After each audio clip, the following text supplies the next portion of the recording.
the federal government has invested a lot, like through HHS, through the Department of Labor, through the Social Security Administration, in trying to figure out ways to help people in vulnerable groups transition back into employment. And there's some models that seem to work that have been tried throughout the decades, but not all of them do. Like there was a recent bevy of transitional work programs specifically for ex-prisoners, none of which found really significant earnings or employment impacts. That you got a subsidized job, you worked in that, then the subsidy went away and you stopped working. And I think the takeaway from that, and the author's takeaway, is not, we should not try to help these people get jobs. Like we should, and there are some techniques that are more promising than others. My takeaway was more like, it's really, really hard. That like these people are not working for a reason. And that there are really deep barriers that are keeping them from working related to societal stigma and prejudice, denial of skills and a lack of opportunities to develop skills.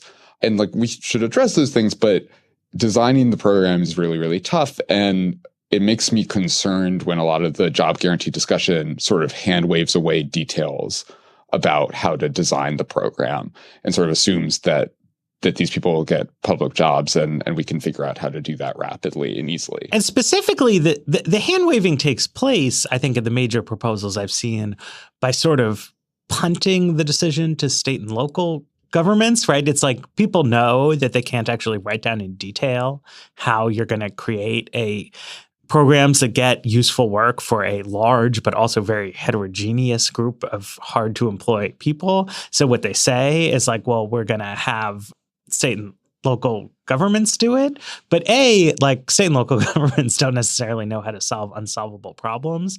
And also like the reality is like, imagine to yourself, not like what you, well-meaning liberal, think a jobs guarantee program should be, but imagine what the governor of Mississippi is going to do with like a jobs guarantee slush fund, right? And like how much dignity is there going to be in the work that's created there, right? Now, sometimes like it's the best you can do. Like there's a reason we have a lot of state-federal partnership programs in the United States, but again, like that is an implementation detail, right? If you're saying the way I'm going to work out these details is by not working them out and just sort of outsourcing the thinking to local elected officials, like you're going to get what you get. One thing I think through there and just like stepping back from this, I feel like jobs guarantee sounds very exciting and big and like this huge program that I think does appeal to that kind of polling. But, at the same time, I wonder, like you were talking about Fed policy, Matt, about other roads to accomplishing similar things that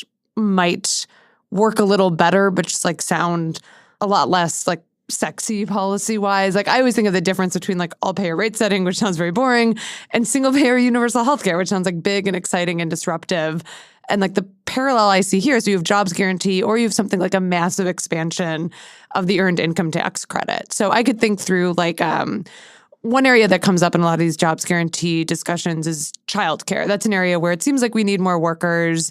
There's a lack of affordable childcare. What if we got more people working in that space? Now, one thing you could do is open a bunch of subsidized childcare centers. You could open a bunch of government childcare centers, but I don't know if people want to send their children to like childcare center of last resort, like knowing that this person has a guaranteed job of some level. And I think, Dylan, you've cited some research that suggests that people who are put into like a guaranteed government job have trouble transitioning in the private market. But you could also see with it's a childcare center that's also a job of last resort for ex-cons. Exactly. I don't know if that's really where.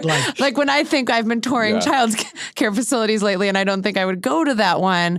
And I mean, like even beyond that issue, you could see if you're going to have these wage guarantees and benefit guarantees that actually doing the opposite of raising the price of childcare as the private centers have to compete. The flip side that seems like, and like you guys can tell me something I'm missing here, but an easier way to get to that is just some kind of like Ro Khanna's proposal to expand the earned income tax credit that is going to give a greater incentive for someone to think about doing some kind of work, maybe childcare, because they're going to get a much bigger tax credit back. So, I mean, earned income tax credit is not a job guarantee, but it feels like it pushes in a very similar direction and in a kind of known direction, that we have a lot of research. We've been doing the earned income tax credit for a while in a way that a job guarantee wouldn't necessarily move us that right. way. So I think you're hitting on something really important, which is that a job guarantee is appealing both because it employs all these people and because it sets up new services that people want and new government actions that people want. That, like, in addition to wanting everyone to have a job, most of these advocates think we should have universal childcare. They think we should have like a new green economy based on renewable fuels. They think we should have more transit and more trains. So it's natural to think we have this new pool of workers and we have all this stuff that we want to do. So let's just get the workers to do the stuff. But a lot of these are actually like really hard skilled professions. Like childcare is a skilled job that, like, in other countries like France, you need to go to education school to learn early childhood education to do that kind of teaching and supervision. And like, maybe we don't need something quite like that, but you do want some training. It's really appealing to think, well, we have all these millions of workers, and so we're going to fuel the whole country based on solar panels. But like, if I took an employer of last resort job in the like Green Corps and someone was like, all right, Dylan, first day, you should like put some solar panels on some houses, I would like break a lot of solar panels. And like, yeah, so there's a tension between wanting quality services based on skilled labor that creates like durable programs that are high quality and wanting to employ everyone.